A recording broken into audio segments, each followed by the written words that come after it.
Je suis allé en voiture à ma maison au bord du lac pour un week-end paisible, seulement pour découvrir la cuisine et le salon sens dessus-dessous pour des rénovations. Ma mère a souri et a dit « On la rénove pour ton frère et sa femme ». J'ai tranquillement sorti mon titre de propriété et j'ai appelé mon avocat. Le lendemain matin, toute ma famille a eu le choc de sa vie. C'était un vendredi après-midi, et j'arrivais dans l'allée en gravier de ma maison au bord du lac, m'imaginant déjà 3 jours glorieux de silence, de vue scintillante sur le lac et 0 email de travail. Je vivais et respirais le monde fou de l'immobilier commercial à Austin depuis des mois, surtout après avoir conclu l'énorme contrat Henderson. Cet endroit, à 2 heures de la ville, était mon refuge. Mon évasion. Mais à la seconde où j'ai ouvert la porte d'entrée, un frisson m'a parcouru l'échine. Quelque chose n'allait vraiment pas. L'air était épais de poussière, m'étouffant. Mon beau salon. Celui avec les canapés crème et les photographies vintage du lac que j'avais méticuleusement choisi. Disparu, envolé. À sa place, c'était une véritable zone de guerre. Poutres apparentes, cloisons sèches arrachées et matériel de construction éparpillé sur ce qui était autrefois mon parquet étincelant. J'ai avancé, mes baskets crissant sur les débris, et ma poitrine s'est serrée. La cuisine. Oh mon Dieu, la cuisine était encore pire. Les placards sur mesure pour lesquels j'avais économisé pendant 3 ans, arrachés. Juste des trous béants dans les murs. Les comptoirs en marbre que j'avais installés au printemps dernier, brisés. Mon évier de ferme vintage, celui pour lequel j'avais conduit 4 heures jusqu'à San Antonio juste pour le trouver. Disparu, complètement parti. À sa place, une bétonnière et des piles de placards neufs encore dans leur boîte. Je suis resté là, figé, essayant de comprendre la destruction pure et incroyable. C'était ma maison. Je l'ai achetée il y a 5 ans avec mon propre argent, mon propre acompte, mes propres mensualités de prêt immobilier chaque mois. J'avais passé d'innombrables week-ends à faire des allers-retours, à choisir les couleurs de peinture, à poncer le quai, à planter des fleurs le long du chemin de pierre menant à l'eau. C'était à moi. J'avais déjà mon téléphone à la main, hébété, quand j'ai entendu des pas sur le porche. Bella, ma chérie, tu es en avance. Ma mère a inspiré, un grand sourire sur son visage qui s'est immédiatement effacé en voyant mon expression. Elle portait son habituel pantalon en lin blanc chic et un chemisier corail, les cheveux argentés attachés en arrière. Derrière elle, mon père est entré en traînant les pieds, l'air profondément mal à l'aise en short cargo et gilet de pêche. Qu'est-il arrivé à ma maison? Ma voix est sortie comme un murmure rauque, à peine audible. Maman a fait un geste dédaigneux de la main, contournant prudemment un tas de carreaux cassés. Oh, ne t'inquiète pas pour le désordre, chérie. L'entrepreneur a dit qu'ils auraient tout nettoyé d'ici le mois prochain. Ça va être absolument magnifique quand ce sera fini. Fini, ai-je répété, mon cerveau peinant à suivre. Maman, de quoi tu parles? Qui a autorisé ça? Elle a cligné des yeux, sincèrement confuse par ma réaction. Eh bien, nous, chérie. Ton père et moi. Nous planifions cette rénovation depuis des mois. J'ai fait défiler frénétiquement mon téléphone. Des dizaines de SMS de ma mère au cours des dernières semaines. Des nouvelles du baseball de mon neveu, des invitations à dîner, des rappels de mariage. Rien, absolument rien sur la démolition de ma maison. Il n'y a rien ici à propos d'une rénovation, ai-je dit, brandissant mon téléphone, tremblant légèrement. Mon père s'est raclé la gorge. Ta mère en a parlé au dîner il y a 3 semaines. Tu as dit que ça semblait bien. Je l'ai dévisagé. J'ai dit que quoi semblait bien? La rénovation, a interjeté maman.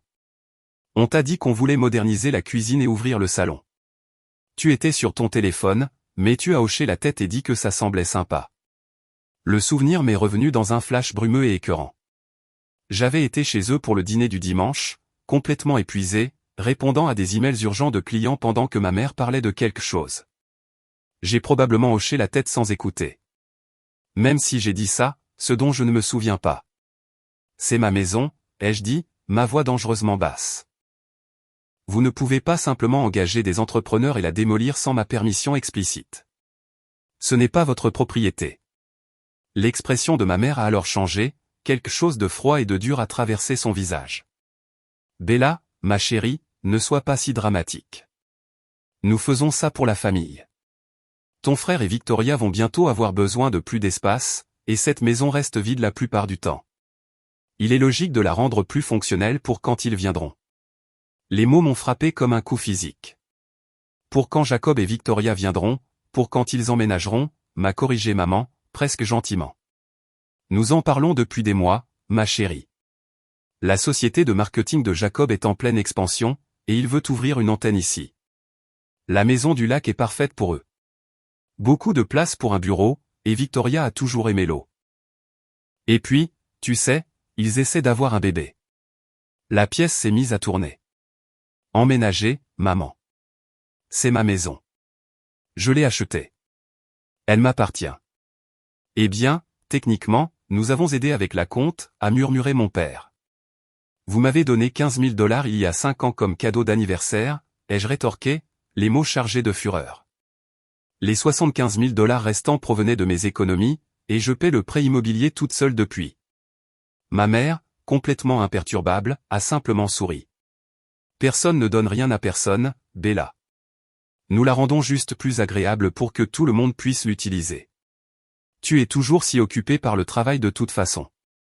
Tu viens à peine ici 2 fois par mois. Jacob et Victoria y vivront vraiment. Ils s'en occuperont correctement. Sortez, ai-je dit. Les mots à peine audibles, mais tranchants dans le choc. Bella. Sortez de ma maison. Maintenant. Ils sont partis. Les protestations de ma mère se sont estompées alors que mon père la raccompagnait à leur voiture. Je suis resté sur le pas de la porte, les regardant s'éloigner, la poussière tourbillonnant du gravier derrière leurs pneus. Dès qu'ils ont disparu de ma vue, j'ai sorti mon téléphone et appelé la seule personne que je savais qui comprendrait. Bella, je pensais que tu étais à la maison du lac ce week-end. Pas de réseau, pas de contact, tu te souviens? La voix de ma meilleure amie Jessica était claire et inquiète. Jess, j'ai besoin d'aide, ai-je suffoqué, ma voix se brisant. Ils l'ont détruite. Ils ont détruit ma maison. 20 minutes plus tard, j'avais tout expliqué. Jessica écoutait dans un silence stupéfait. Quand j'ai fini, il y a eu une longue pause. Tes parents ont engagé des entrepreneurs pour démolir ta cuisine et ton salon sans ta permission parce qu'ils prévoient de donner ta maison à ton frère, et que cela a été discuté pendant des mois, et que tu as tout manqué. Elle a fait un bruit de dégoût. Bella, ce n'est pas légal. Ils ne peuvent pas simplement s'emparer de ta propriété comme ça. Je sais, ai-je murmuré en essuyant mes larmes. Je n'arrive tout simplement pas à croire qu'il l'ait vraiment fait. Jessica est restée silencieuse un moment. Ta famille a toujours traité Jacob comme l'enfant prodige, mais ça dépasse tout ce que j'ai jamais entendu. Qu'est-ce que tu vas faire? J'ai regardé l'épave autour de moi. Des années de travail, des années d'économie, démolies au nom de la commodité de mon frère. Quelque chose de dur et de froid s'est installé dans ma poitrine. Je vais appeler mon avocat, ai-je dit, la résolution durcissant ma voix. Et ensuite, je vais m'assurer que ça n'arrive plus jamais. Après avoir raccroché, j'ai traversé la maison lentement, documentant tout avec l'appareil photo de mon téléphone, la cuisine détruite, le salon démoli, le matériel de construction laissé éparpillé partout. J'ai photographié les boîtes de nouveaux placards, clairement plus chers que ceux que j'avais, et les appareils haut de gamme encore emballés dans du plastique. Puis je suis allé en ville, m'enregistrant dans le seul hôtel près du lac, un petit B&B tenu par un couple de personnes âgées qui me connaissaient de mes fréquentes visites. Je pensais que vous aviez tout le week-end à votre place, a dit le propriétaire. Changement de plan, ai-je répondu, essayant de paraître décontracté. Problème de famille. Cette nuit-là, allongé dans un lit inconnu, j'ai sorti mon ordinateur portable et ouvert le dossier où je gardais tous mes documents de propriété. Le titre de propriété était là, clair et sans ambiguïté. La maison était à mon nom, uniquement à mon nom. Mes parents n'avaient aucun droit légal sur elle. J'ai rédigé un email à mon avocat, Grégory, expliquant la situation et demandant une consultation d'urgence. Puis j'ai ouvert mon application bancaire, examinant les relevés de prêts immobiliers, les paiements d'impôts fonciers, les dossiers d'assurance. Tout était en ordre. Tout était à mon nom. Le samedi matin, je suis retourné à la maison tôt. L'endroit avait l'air encore pire à la lumière du jour. J'ai parcouru chaque pièce en prenant des notes sur mon téléphone sur chaque chose endommagée ou retirée. Les luminaires sur mesure que j'avais achetés à un artisan de Frédéricsburg, disparus. Le parquet que j'avais refait, rayé et entaillé. Même les étagères encastrées et ce qui était mon coin lecture avaient été arrachés. Je photographiais les dégâts quand j'ai entendu une voiture s'arrêter dehors. Par la fenêtre, j'ai vu la berline argentée de Jacob. Mon frère est sorti, suivi de sa femme, Victoria. Jacob, 34 ans, 3 ans de plus que moi, avait la grande taille de notre père et le charme facile de notre mère. Il avait toujours été le favori, celui qui ne pouvait rien faire de mal. Victoria était petite, blonde, avec un sourire doux auquel je n'avais jamais vraiment fait confiance. Ils sont entrés sans frapper. Bella, salut, a dit Jacob en souriant. Maman a dit que tu étais contrarié par la rénovation. J'ai pensé que je passerais te montrer les plans. Une fois que tu verras ce qu'on fait, tu vas adorer. J'ai posé mon téléphone avec précaution. Jacob, c'est ma maison, n'est-ce pas? Oui, bien sûr, a-t-il répondu en sortant son téléphone. Mais maman et papa ont expliqué l'arrangement, non? Comment il est plus logique que Victoria et moi soyons ici à plein temps? Tu es à peine là de toute façon. Il n'y a pas d'arrangement, ai-je déclaré, ma voix plate. C'est ma propriété. Elle m'appartient. Et personne n'a demandé ma permission avant d'engager des entrepreneurs pour la démolir. Victoria s'est avancée, son sourire toujours sympathique. Bella, je sais que le changement est difficile, mais ce sera vraiment mieux pour tout le monde. La cuisine était si démodée, et l'agencement du salon était vraiment fermé. Nous ouvrons tout, nous ajoutons des portes-fenêtres donnant sur la terrasse, nous installons une vraie suite parentale à l'étage. Je m'en fiche, les jeux interrompus. Ce qui m'importe, c'est que c'est ma maison et que vous n'avez aucun droit d'être ici à prendre des décisions sur des rénovations que je n'ai jamais approuvées. Le sourire de Jacob s'est effacé. Allez, Bella. Ne sois pas comme ça. Maman et papa nous aident, et ce n'est pas comme si tu utilisais l'endroit. Tu travailles toujours trop occupé pour la famille. Victoria et moi, nous voulons vraiment être ici. L'implication était claire. J'étais la femme de carrière égoïste, trop concentrée sur le travail pour apprécier ce que j'avais, tandis que Jacob et Victoria comprenaient la valeur de la famille et du foyer.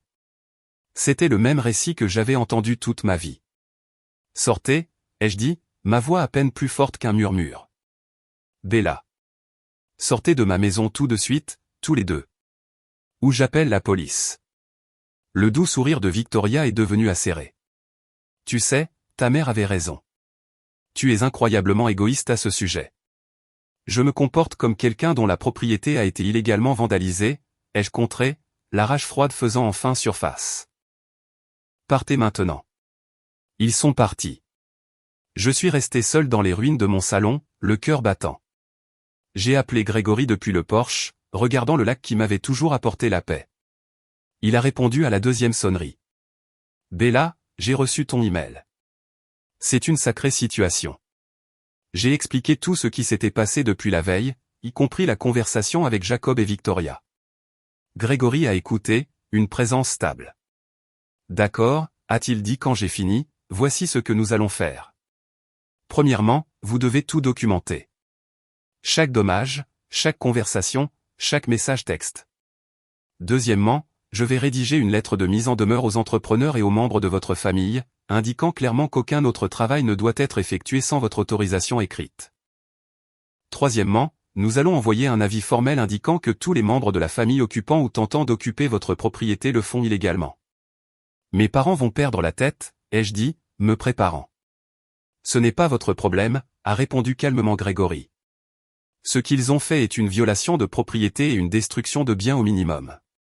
Vous seriez tout à fait dans votre droit de porter plainte, bien que je ne recommanderais pas de commencer par là. Et pour la rénovation? Puis-je les tenir responsables des coûts? Absolument.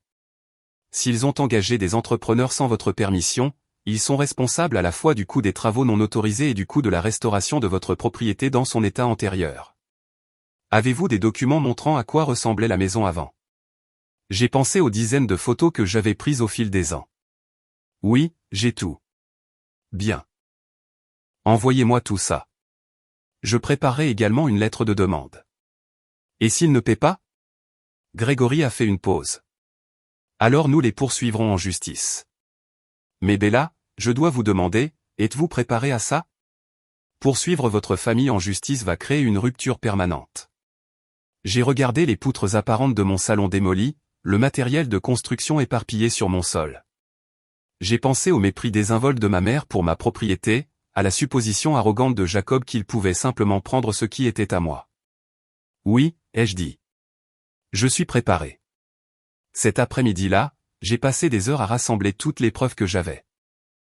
Des photos de la maison avant et après chaque amélioration, des reçus pour les appareils électroménagers, les meubles, les travaux sur mesure, mes relevés de prêts immobiliers, mes dossiers d'impôts fonciers, des captures d'écran des messages textes de ma mère aucun ne mentionnant de plan de rénovation, et même un enregistrement de ma conversation avec Jacob et Victoria, que j'avais commencé dès que je les avais entendus arriver. J'ai tout organisé dans des dossiers et tout envoyé à Grégory. Ensuite, j'ai rédigé un message pour notre groupe de discussion familiale. Je dois clarifier quelque chose, ai-je écrit. La maison du lac est ma propriété. Je l'ai achetée avec mon propre argent. Je paie le prêt immobilier avec mon propre argent, et je suis la seule propriétaire selon le titre de propriété. Personne n'avait ma permission d'engager des entrepreneurs ou de commencer des rénovations. Avec effet immédiat, tous les travaux doivent cesser et tous les membres de la famille doivent quitter la propriété. Mon avocat enverra sous peu un avis formel à ce sujet. Toute nouvelle violation de propriété ou dommage à ma propriété entraînera une action en justice. J'ai hésité avant d'appuyer sur envoyer. C'était ça. Le moment où je traçais une ligne qui ne pouvait être franchie. J'ai appuyé sur envoyer. Les réponses sont arrivées presque immédiatement. Ma mère d'abord, un long paragraphe sur à quel point elle était blessée que je menace la famille d'une action en justice. Mon père, plus court, disant que je surréagissais. Jacob, furieux, m'accusant de ruiner ses plans et d'être vindicative par jalousie. J'ai mis le groupe de discussion en sourdine et posé mon téléphone face contre table. Le dimanche matin, j'ai retrouvé Jessica pour un café. Elle m'a serré fort dans ses bras. « Tu as une sale tête », a-t-elle dit, et c'est pour ça que je l'aimais. Jessica n'enrobait jamais rien. Je me sens terriblement mal, ai-je admis. Nous nous sommes assises et je l'ai mise au courant. Je n'arrive pas à croire que Jacob se soit vraiment pointé et ait agi comme s'il avait le droit d'être là, a-t-elle dit, dégoûtée. L'arrogance est irréelle. C'est le pire, ai-je dit. Ils ne voient vraiment rien de mal à ça. Aucun d'entre eux. Qu'a dit Grégory? Il rédige tous les avis juridiques. Il devrait partir demain. Ils pensent qu'une fois que mes parents verront des documents juridiques officiels, ils reculeront. Jessica a froncé les sourcils. Tu penses qu'ils le feront? J'ai remué mon café. Je ne sais pas. La famille que je pensais connaître n'aurait jamais fait ça en premier lieu. Mon téléphone a vibré. Un autre message dans le groupe de discussion familiale, cette fois de tante Linda. Je ne peux pas croire que tu traites tes parents de cette façon après tout ce qu'ils ont fait pour toi. Je l'ai montré à Jessica qui a levé les yeux au ciel. Laisse-moi deviner. Elle n'a aucune idée de ce qui s'est réellement passé. Elle a juste entendu la version de ta mère. Exactement. J'ai mis en sourdine les notifications de ma tante. D'autres arrivaient maintenant. Des cousins et des amis de la famille, tous recevant apparemment des mises à jour de ma mère sur mon comportement terrible. Tu sais ce que tu dois faire, a dit Jessica. Riposter. Pas seulement légalement, mais publiquement. S'ils vont dire à tout le monde que tu es déraisonnable, tu dois t'assurer que les gens connaissent la vérité. Je ne veux pas étaler les drames familiaux sur les réseaux sociaux, ai-je dit en reculant. Je ne parle pas des réseaux sociaux. Je parle des faits. Quand les gens te demanderont ce qui se passe, et ils le feront, tu leur diras la vérité. Tes parents ont engagé des entrepreneurs pour démolir ta maison sans permission afin de pouvoir la donner à ton frère. Point.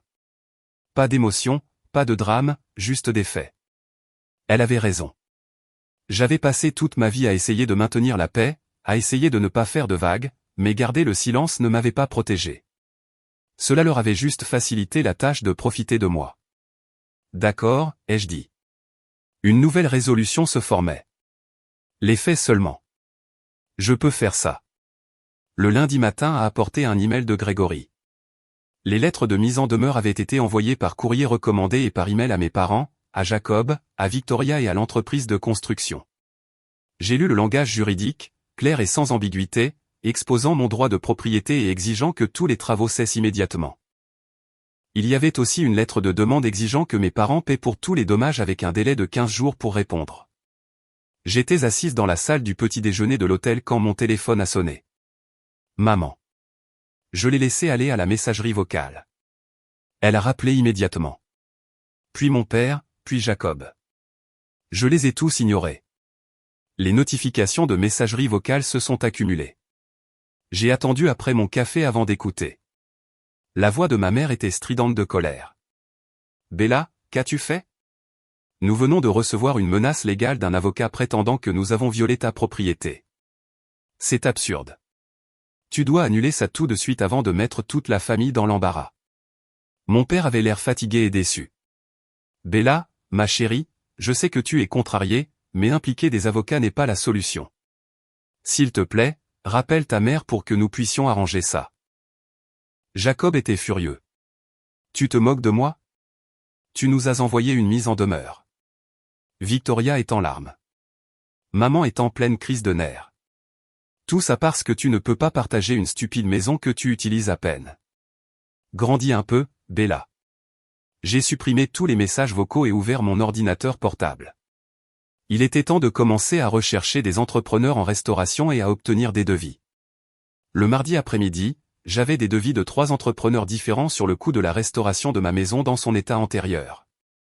Les chiffres étaient stupéfiants. Entre les placards sur mesure détruits, le parquet endommagé, les luminaires manquants et la main-d'œuvre pour défaire toute la démolition, j'envisageais près de 90 000 $ de réparation. J'ai envoyé tous les devis à Grégory avec une note. Est-ce que cela semble raisonnable? Il m'a appelé au lieu de répondre par email. Les devis sont conformes à l'ampleur des dommages que vous avez documentés. Le problème est que la démolition est toujours plus rapide et moins chère que la restauration. Ils ont arraché votre cuisine en une journée. Il faudra des semaines pour la reconstruire correctement. Et comme vous aviez des travaux sur mesure auparavant, vous allez payer des prix sur mesure pour les remplacer. 90 000 $, ai-je dit, encore en train de digérer le chiffre. Oui, et c'est en fait une estimation conservatrice.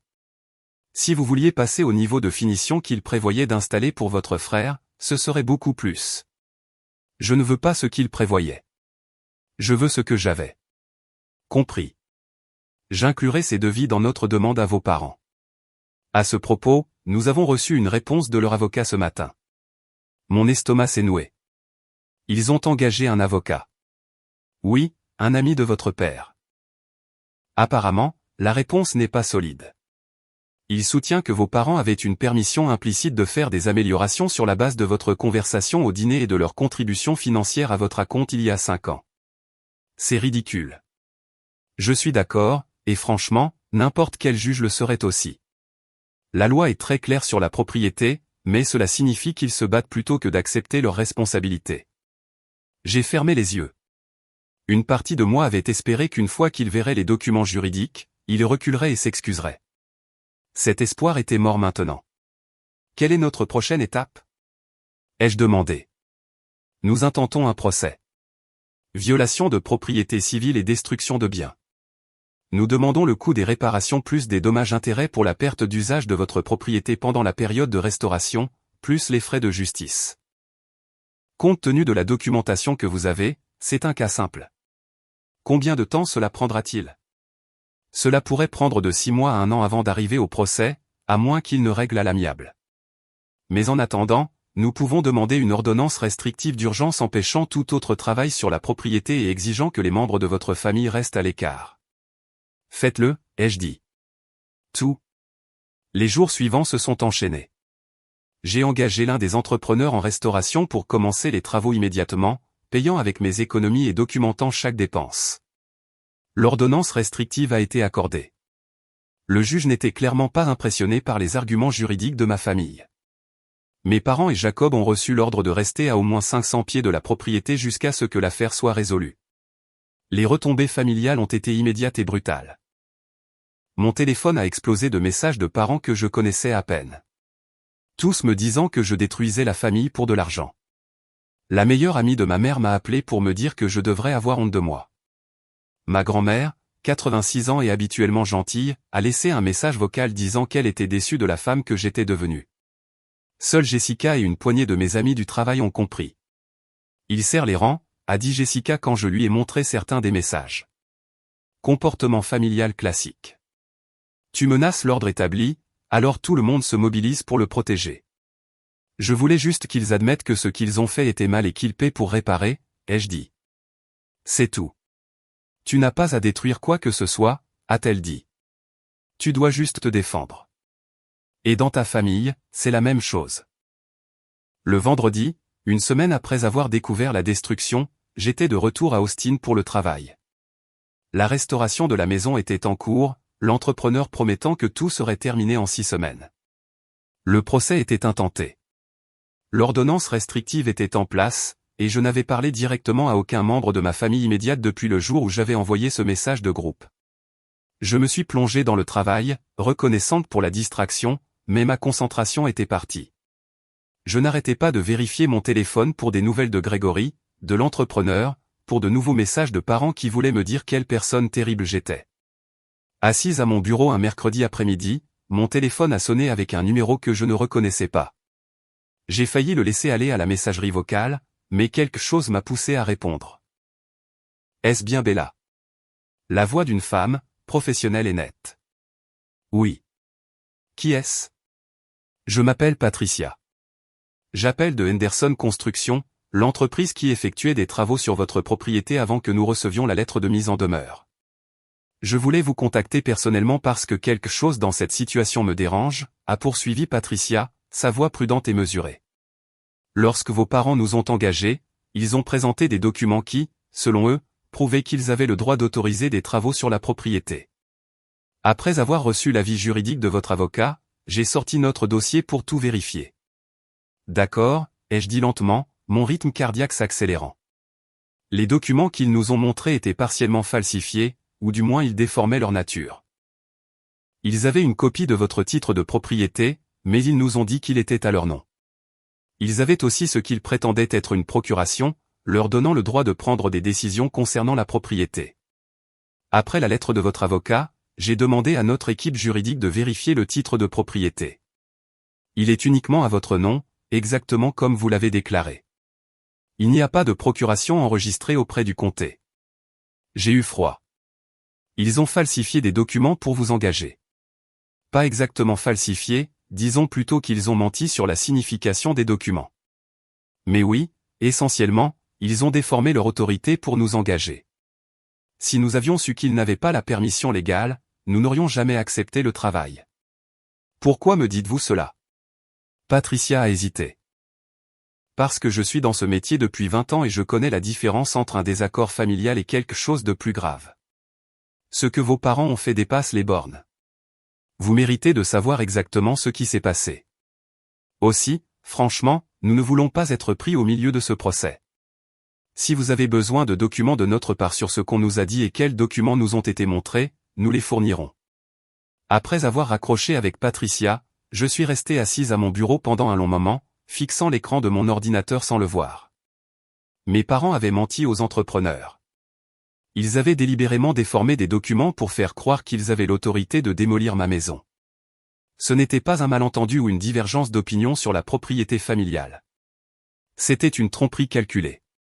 J'ai appelé Grégory immédiatement et lui ai raconté tout ce que Patricia avait dit. Cela change les choses, a-t-il dit, la voix sombre. S'ils ont sciemment déformé leur autorité auprès des entrepreneurs, cela pourrait être une fraude. Cela renforce certainement notre cas civil de manière significative. Pouvez-vous obtenir une déclaration écrite de cette Patricia? Elle a dit qu'il fournirait la documentation. Bien. Faites le suivi avec elle et obtenez tout par écrit.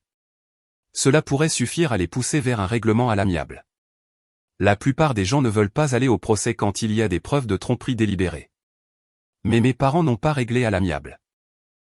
Au lieu de cela, leur avocat a envoyé une réponse affirmant que Patricia mentait pour protéger son entreprise de toute responsabilité, que mes parents avaient tout à fait le droit de faire des améliorations sur une propriété qu'ils avaient aidé à acheter, et que j'étais vindicative et que j'utilisais le système judiciaire pour les punir d'avoir traité mon frère équitablement. J'ai lu la réponse 2 fois, sentant quelque chose se briser en moi. Ils n'allaient pas admettre ce qu'ils avaient fait. Ils n'allaient pas prendre leurs responsabilités. Ils allaient se battre jusqu'au bout et continuer à insister sur le fait qu'ils étaient les victimes.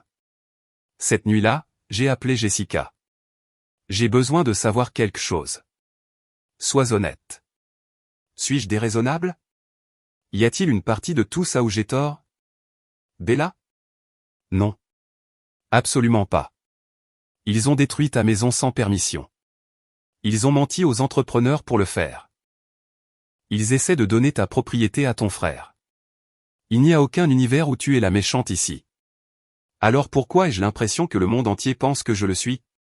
Parce que ta famille a passé toute ta vie à te faire croire que tes besoins n'ont pas autant d'importance que ceux de Jacob, a dit Jessica sans détour.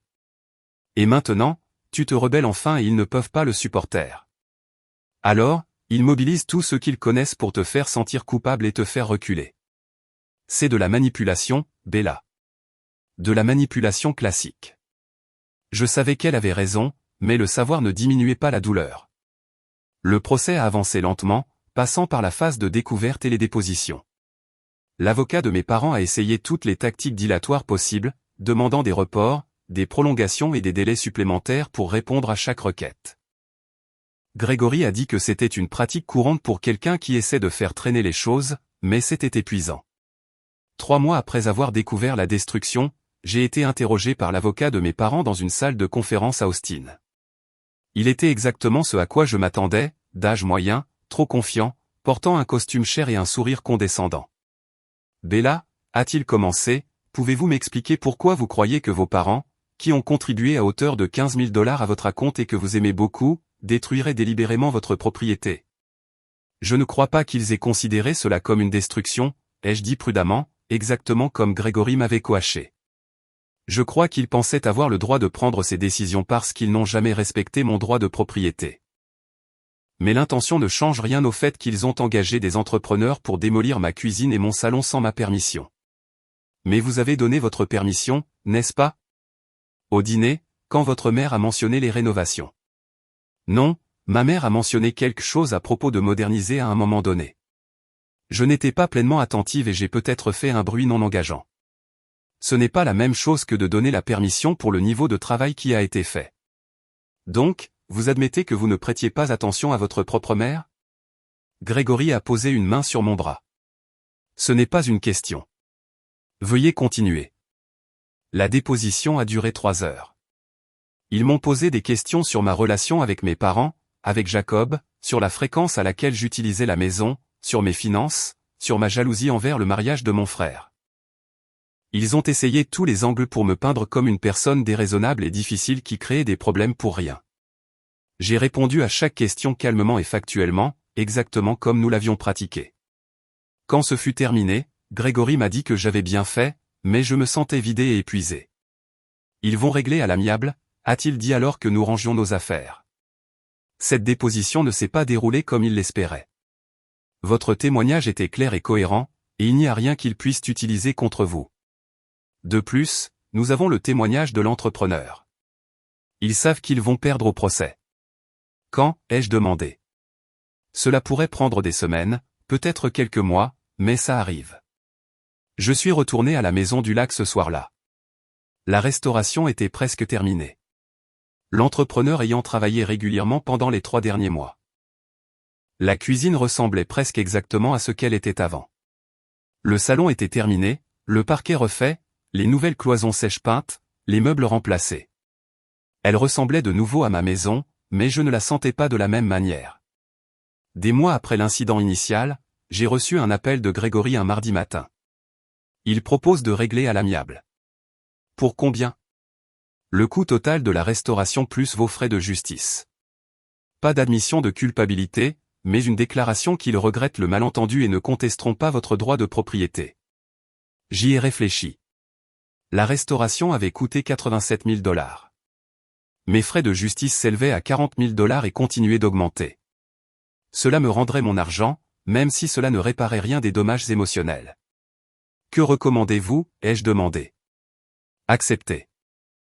Je sais que vous voulez qu'ils admettent qu'ils ont eu tort, mais vous n'obtiendrez pas ça. Cela vous rembourse et met fin à la bataille juridique. Vous pourrez passer à autre chose. Passer à autre chose. Ça semblait bien. Sauf que je savais que ma famille dirait à tout le monde qu'ils n'avaient rien fait de mal. qu'ils avaient réglé juste pour mettre fin à mon procès vindicatif. Qu'ils étaient les plus grands pour ne pas avoir traîné ça devant les tribunaux. Le récit me peindrait toujours comme le problème. Donnez-moi 24 heures pour y réfléchir, ai-je dit. Cette nuit-là, je me suis assise sur la terrasse de ma maison du lac, regardant l'eau sous le clair de lune. La maison était de nouveau à moi, entièrement restaurée, légalement protégée. Le procès se terminerait. Je récupérerais mon argent. Tout reviendrait à la normale. Sauf que non. Parce que la normale avait signifié être le membre de la famille qui devait accommoder tout le monde. La normale avait signifié regarder Jacob obtenir un traitement préférentiel et me taire. La normale avait signifié laisser passer de petites violations jusqu'à ce qu'elles deviennent grandes. Je ne voulais plus de la normale. J'ai appelé Grégory le lendemain matin. Je veux une contre-offre. D'accord. Qu'avez-vous en tête? Le coût total de la restauration, les frais de justice, et 100 000 $ supplémentaires de dommages-intérêts pour détresse émotionnelle et perte d'usage de la propriété. Plus des excuses écrites signées par les deux parents qui reconnaissent qu'ils n'avaient pas la permission d'engager des entrepreneurs ou d'autoriser des travaux sur ma propriété, à fournir aux entrepreneurs et à enregistrer auprès des registres fonciers du comté. Grégory est resté silencieux un moment. Cela va nous ramener vers un procès. Ils ne vont pas accepter ça. Alors nous irons au procès, ai-je dit, ma voix ferme. J'en ai assez de prétendre que ce n'était pas aussi grave que ça l'était. 2 semaines plus tard, mes parents ont rejeté la contre-offre. Leur avocat l'a qualifiée de scandaleuse et de vindicative et a dit qu'ils préféraient tenter leur chance avec un jury plutôt que de céder à mon extorsion. Grégory a fixé le procès pour 8 semaines plus tard. J'ai passé ces semaines à me préparer pour d'autres dépositions, cette fois de mes parents et de Jacob. Je n'étais pas présente pour celle-là, mais Grégory m'a dit qu'elle ne s'était pas bien passée pour eux. Ma mère est devenue émotive et défensive. Mon père s'est contredit plusieurs fois sur les documents qu'ils avaient montrés aux entrepreneurs. Jacob a admis sous serment qu'il avait prévu de s'installer définitivement dans la maison et que nos parents la lui avaient promise. Cette dernière partie est en fait utile, a dit Grégory. Cela établit que ce n'était pas seulement une question d'amélioration. Ils essayaient activement de transférer la propriété à votre frère à votre insu et sans votre consentement. Le procès a duré 3 jours. L'avocat de mes parents a essayé de me peindre comme une fille ingrate qui s'était éloignée de sa famille aimante pour un simple malentendu. Il a montré des photos de vacances en famille, de Jacob et moi enfants, de mes parents à ma remise de diplôme universitaire. Il a appelé des parents à témoigner sur la famille soudée que nous étions autrefois. Mais lorsque Grégory a contre-interrogé ces mêmes parents, aucun d'entre eux n'a pu expliquer comment être une famille soudée justifiait de démolir la maison de quelqu'un sans permission. Aucun d'entre eux n'a pu défendre la procuration falsifiée ou les mensonges racontés aux entrepreneurs. J'ai témoigné le 2e jour. Grégory m'a fait passer en revue tout. L'achat de la maison, les améliorations que j'avais faites, les années de paiements hypothécaires et d'entretien, la découverte de la destruction, les conversations avec ma famille. J'ai gardé ma voix stable et factuelle. Même lorsque l'avocat de mes parents a essayé de me provoquer. Je suis heureuse des succès de mon frère, ai-je dit calmement lorsqu'on m'a interrogé sur Jacob. Mais son succès ne lui donne pas droit à ma propriété. L'entrepreneur, Patricia, a témoigné le 3e jour. Elle a apporté la documentation de tout ce que mes parents avaient dit à son entreprise, y compris des notes de la consultation initiale où ma mère avait prétendu qu'elle et mon père étaient les propriétaires et qu'ils faisaient des rénovations avant de la transférer à leur fils. La procuration falsifiée a été présentée comme preuve avec un témoin expert attestant qu'elle n'avait jamais été correctement exécutée ou enregistrée. À la fin du 3e jour, je pouvais voir que l'avocat de mes parents savait qu'il était en train de perdre. Sa plaidoirie finale s'est concentrée presque entièrement sur les aspects émotionnels, sur les liens familiaux et le pardon, et sur le tragique que je sois prête à détruire ma relation avec mes parents pour de l'argent. La plaidoirie de Grégory était plus courte et plus directe. Ce cas ne concerne pas la dynamique familiale ou les différends émotionnels. Il s'agit de droit de propriété et de l'état de droit. Les défendeurs ne sont pas propriétaires de ce bien. Ils n'avaient pas la permission d'engager des entrepreneurs ou d'autoriser des travaux sur ce bien. Ils ont délibérément déformé leur autorité auprès de ces entrepreneurs. Ils ont causé 87 000 $ de dommages. La loi est claire. Ils sont responsables de ces dommages et la plaignante a droit à une compensation. Le jury a délibéré pendant 4 heures. Quand ils sont revenus, le verdict était en ma faveur sur tous les points. le juge m'a accordé le coût total de la restauration, tous les frais de justice, et 75 000 $ de dommages-intérêts supplémentaires. Il a également émis une injonction permanente empêchant mes parents ou Jacob d'entrer sur la propriété ou d'y faire des réclamations. Et il a ordonné à mes parents de signer un document reconnaissant qu'ils avaient agi sans autorisation, à enregistrer auprès du comté. Je suis restée assise dans la salle d'audience et j'ai regardé ma mère pleurer.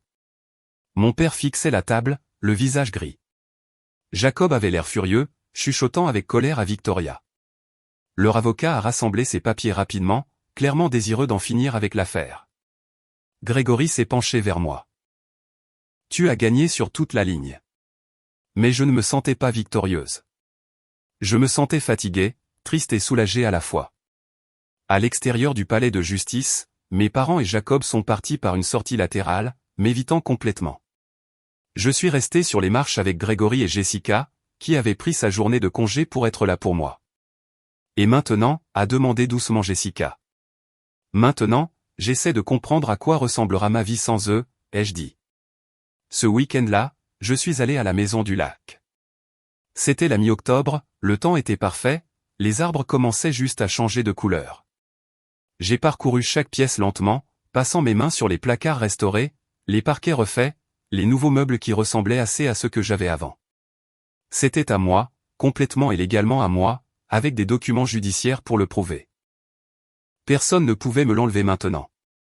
J'ai préparé le dîner dans ma cuisine restaurée, des pâtes avec des légumes du marché fermier de la ville. J'ai mangé sur la terrasse en regardant le soleil se coucher sur l'eau et j'ai senti la tension que je portais depuis 6 mois commencer à se relâcher. Mon téléphone a vibré. Un message de Jessica. Comment ça va? Paisible, ai-je tapé en réponse. Enfin paisible. Le lendemain matin, je me suis réveillé tôt et suis allé courir le long du sentier du lac. Quand je suis revenu, il y avait une voiture dans mon allée. La vieille berline de ma grand-mère. Je me suis approché avec prudence. Mamie était assise sur mon porche, un panier à côté d'elle. J'ai apporté des muffins, a-t-elle dit en me voyant. Aux myrtilles, tes préférés. Je me suis assise sur la marche en dessous d'elle, pas tout à fait prête à faire confiance. Mamie, qu'est-ce que tu fais ici? Je voulais m'excuser. Elle avait l'air plus âgée que dans mon souvenir, plus fragile. J'ai eu tort de te dire ce que je t'ai dit. J'ai eu tort de prendre le parti de ta mère sans demander ta version de l'histoire. Et j'ai eu tort de penser que la famille signifie toujours accepter n'importe quel traitement que nous recevons. Maman t'a raconté sa version, ai-je dit. Oui. Et je l'ai cru parce que je voulais croire que ma fille ne ferait pas quelque chose de si blessant à son propre enfant. Mais ensuite j'ai entendu parler du procès, de ce qui s'est réellement passé, des mensonges et des documents et de tout le reste. Et j'ai réalisé que ta mère avait tort. Ton père avait tort. Et j'ai eu tort de te juger. J'ai senti des larmes me piquer les yeux. Merci de dire ça. Je sais que ça ne répare pas les choses et je sais que tu ne voudras peut-être plus avoir de relation avec moi après ce que j'ai dit, mais je voulais que tu saches que je vois la vérité maintenant. Et je suis fier de toi pour t'être défendu. Nous sommes restés assis ensemble en silence pendant un moment, mangeant des muffins et regardant le lac. Ce n'était pas le pardon, pas encore, mais c'était un début. Ta mère ne va pas bien, a finalement dit mamie. Le jugement les a durement touchés financièrement, et Jacob est furieux contre eux deux. Apparemment, il a contracté un prêt en se basant sur leur promesse qu'il aurait cette maison, et maintenant il est coincé avec des dettes et aucune propriété à montrer. J'y ai pensé. Mes parents n'avaient pas seulement essayé de voler ma maison. Ils avaient fait des promesses à Jacob qu'ils ne pouvaient pas tenir, le préparant à sa propre déception et à ses dettes. C'est regrettable, ai-je dit prudemment. Mais ce n'est pas ma responsabilité de réparer ça. Non, a convenu mamie. Ce n'est pas le cas. Ils ont fait leur choix. Maintenant, ils doivent vivre avec les conséquences. 3 mois après le procès, j'ai reçu une lettre recommandée de l'avocat de mes parents. Ils se déclaraient en faillite. Le jugement contre eux, combiné à leurs frais de justice et à la dette qu'ils avaient contractée pour la rénovation qu'ils avaient prévue, avait détruit leurs finances. Leur maison allait être saisie. Ils déménageaient dans un appartement en location. J'ai appelé Grégory immédiatement. Peuvent-ils faire ça?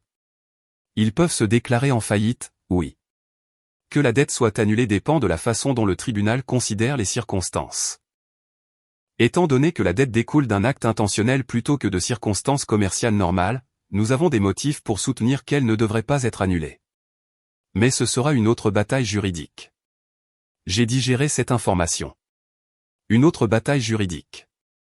Plus d'avocats, plus de dates de tribunal, plus de stress. Et même si je gagnais, mes parents n'avaient pas d'argent. Que voulez-vous faire? A demandé Grégory. Je ne sais pas, ai-je admis. Une partie de moi veut se battre, mais une autre partie est simplement épuisée. Prenez le temps d'y réfléchir. Nous avons 60 jours pour répondre. 6 semaines après la déclaration de faillite, j'ai reçu un appel téléphonique qui a tout changé. Bella, c'est Patricia de Henderson Construction. Avez-vous une minute? Bien sûr, ai-je dit, surprise. Je voulais vous prévenir de quelque chose. Votre frère Jacob nous a contactés la semaine dernière pour demander des copies de tous nos dossiers relatifs à votre propriété. Il a dit qu'il envisageait d'intenter son propre procès contre vos parents pour lui avoir promis une propriété qu'il n'avait pas le droit de donner. Je me suis assise. Jacob poursuit maman et papa. C'est ce qu'il semble. Il prétend qu'ils l'ont fraudé en faisant des promesses sur votre maison, l'amenant à contracter des prêts et à faire des plans basés sur ces promesses. Il voulait notre documentation pour soutenir son cas. Après avoir raccroché, je suis restée assise dans un silence stupéfait. Jacob poursuivait nos parents.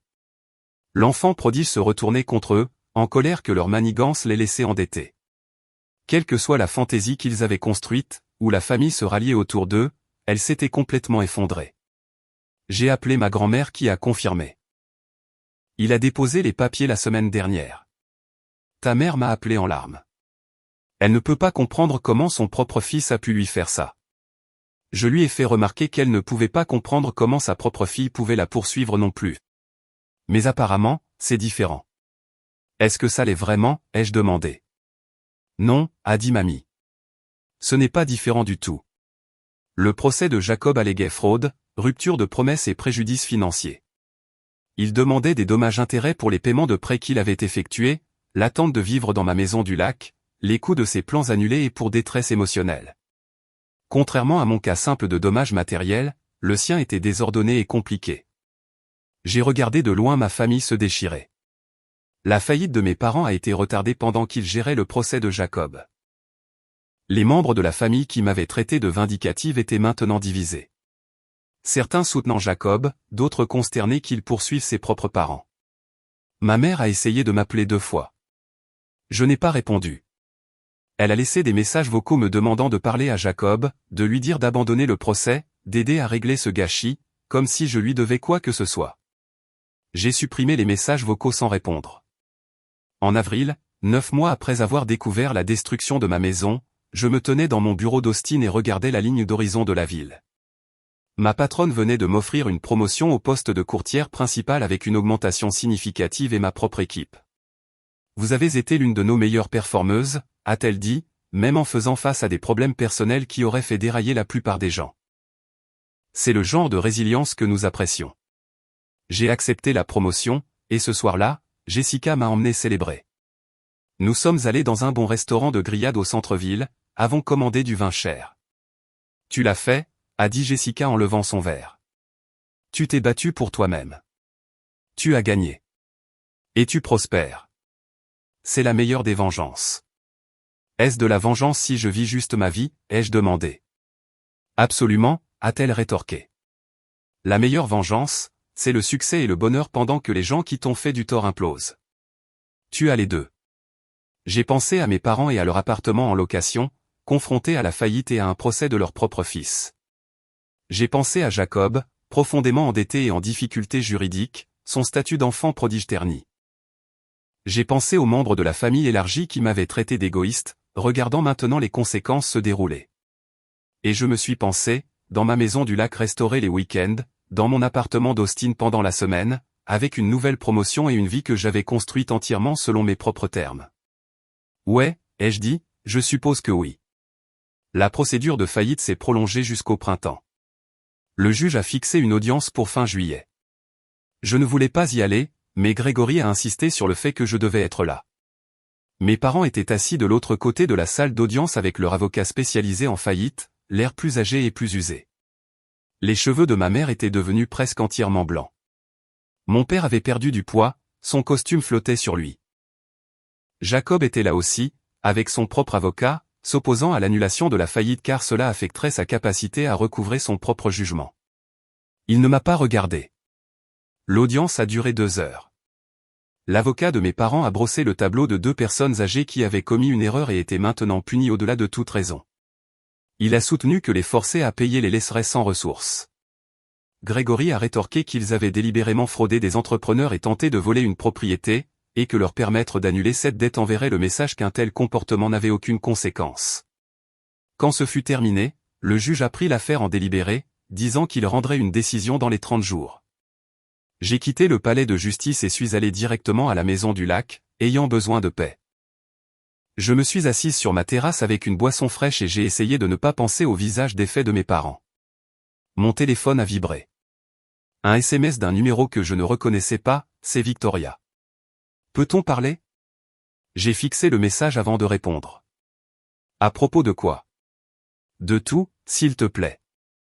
Je sais que tu n'as aucune raison de me faire confiance, mais j'aimerais expliquer certaines choses.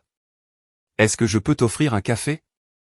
Contre mon meilleur jugement, j'ai accepté de la rencontrer le week-end suivant dans un café à mi-chemin entre Austin et là où elle et Jacob vivaient. Elle avait l'air différente quand je suis entré, plus mince, plus fatiguée, son apparence habituellement soignée légèrement effilochée. Nous avons pris nos cafés et nous sommes assises à une table d'angle. Merci de me rencontrer, a dit Victoria. Je n'étais pas sûr que tu le ferais. Je ne suis pas sûr de savoir pourquoi je l'ai fait, ai-je admis. Que veux-tu, Victoria? Elle a enroulé ses mains autour de sa tasse de café. Je veux m'excuser et je veux expliquer ce qui se passait en coulisses. Des choses que tu ne savais pas, d'accord, ai-je dit avec lassitude. Ta mère est venue nous voir il y a environ 2 ans avec l'idée de la maison du lac. Elle a dit que tu l'utilisais à peine, que ce serait parfait pour le projet de bureau satellite de Jacob. Nous étions hésitants au début, mais elle était si persuasive. Elle a fait croire que tu avais pratiquement accepté. Je n'ai jamais rien accepté. Je le sais maintenant, mais ta mère était si convaincante, a poursuivi Victoria, sa voix basse. Tes parents ont contracté un prêt sur la valeur nette de leur maison pour payer la rénovation. Ils nous ont dit que c'était un investissement, qu'ils rendaient la maison plus belle avant de la transférer à Jacob. Ils ont promis qu'une fois les travaux terminés, tu signerais la propriété parce que c'était la bonne chose à faire pour la famille. Ça n'allait jamais arriver, ai-je dit. Je sais, et je pense qu'au fond de lui, Jacob le savait aussi. Mais ta mère était si certaine, si confiante. Elle avait toute cette vision élaborée et nous voulions y croire parce que nous avions besoin que ce soit vrai. L'entreprise de Jacob n'allait pas aussi bien qu'il le laissait croire. L'idée d'avoir la maison du lac, de ne pas avoir à payer de loyer ou d'hypothèque quelque part était vraiment attrayante.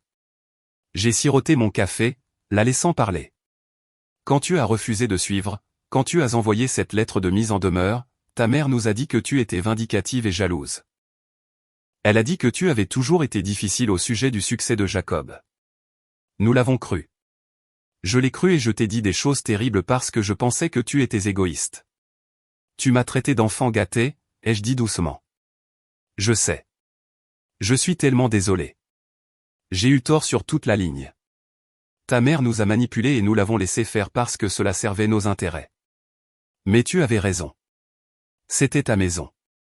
Tu avais tout à fait le droit de la protéger. Pourquoi me dis-tu ça maintenant, ai-je demandé.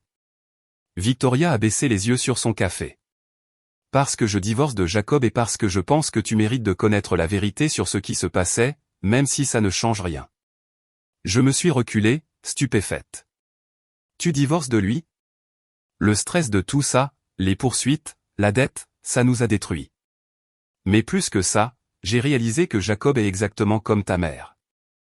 Il se sent en droit d'avoir des choses qui ne sont pas à lui. Il blâme les autres quand ses plans ne fonctionnent pas. Et je ne veux pas passer ma vie avec quelqu'un comme ça.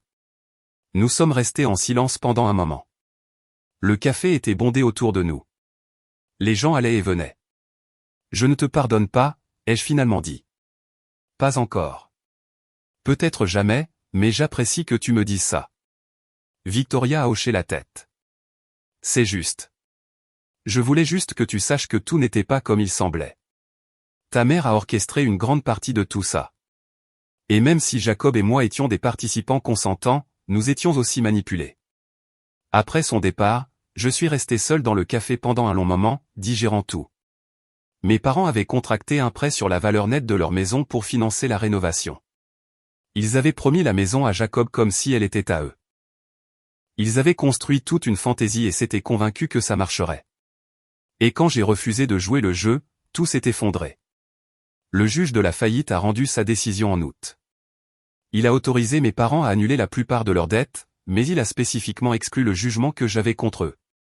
Son opinion écrite déclarait que les dettes découlant d'actes intentionnels et de fraude ne pouvaient pas être annulées. Cela signifiait qu'il me devait toujours le montant total du jugement. Il me ferait des paiements pendant des années. Grégory m'a appelé pour m'annoncer la nouvelle. C'est une victoire significative. Le juge a vu clair dans leur tentative d'échapper à leurs responsabilités. Ils ne paieront jamais vraiment, cependant, ai-je dit. Ils vivent avec un revenu fixe. Probablement pas, a admis Grégory, mais ce n'est plus vraiment le but, n'est-ce pas?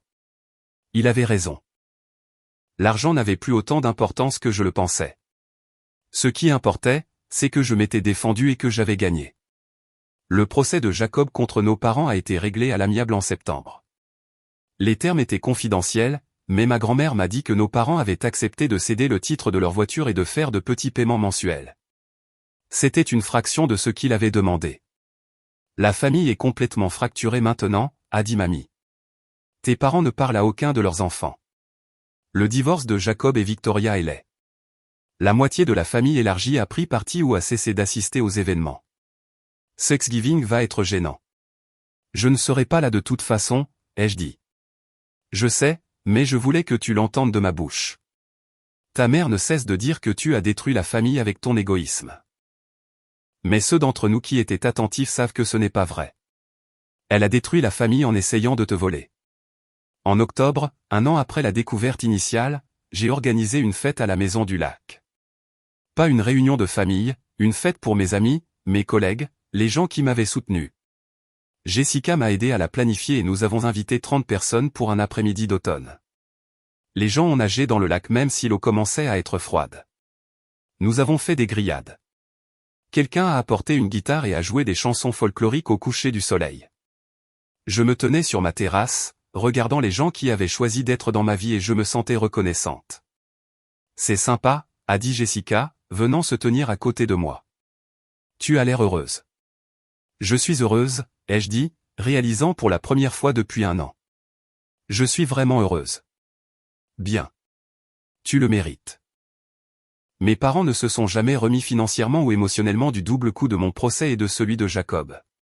Leur faillite les a laissés avec un crédit ruiné et des options limitées. Ma mère, qui avait autrefois été le centre social de la famille, s'est retrouvée isolée à mesure que de plus en plus de parents apprenaient la vérité sur ce qu'elle avait fait. Les dîners du dimanche ont cessé. Les réunions de vacances sont devenues des affaires gênantes et peu fréquentées. Les lettres d'excuses de mon père à divers membres de la famille avaient circulé, cimentant leur rôle de méchant plutôt que le mien. L'entreprise de Jacob a eu du mal sous le poids de sa dette, et sa réputation a pris un coup lorsque la nouvelle s'est répandue qu'il poursuivait ses propres parents. Son divorce avec Victoria a été finalisé, elle obtenant la plupart de leurs biens communs, le laissant dans un petit appartement, travaillant 2 fois plus dur pour la moitié du succès qu'il avait autrefois. L'enfant prodige avait été terni, et aucune défense ne pouvait redorer son blason. Je me tenais sur mon quai un soir de novembre, regardant ma maison, ma propriété, mon sanctuaire, que j'avais défendu et reconquis. J'ai senti quelque chose s'installer au plus profond de ma poitrine. La colère était partie. La douleur s'estompait. Ce qui restait était une certitude tranquille que j'avais fait la bonne chose, même quand c'était difficile, même quand cela m'avait coûté des relations que j'avais autrefois valorisées. J'avais appris que se protéger n'est pas égoïste, que défendre ses droits n'est pas vindicatif, et que parfois les personnes qui sont censées vous aimer sont celles qui vous blesseront le plus si vous les laissez faire. En repensant à tout, à la découverte, aux disputes, au procès et à la longue et douloureuse année de reconquête de ce qui était à moi, j'ai réalisé que ce n'était jamais vraiment une question de maison.